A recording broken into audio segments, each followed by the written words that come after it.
In primetime news this evening, resource issues delaying treatment for the sick at KPH. Police pursuing fresh security initiative in South St. Andrew Division.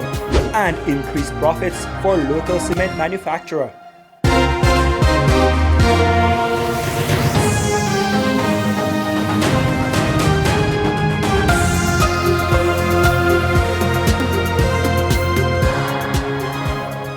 Good evening and welcome to Primetime News. We're on air and online at onespotmedia.com. I am Giovanni Dennis. Also this evening we have sports commentary and the weather. We'll now take a break and we'll return with the news in detail.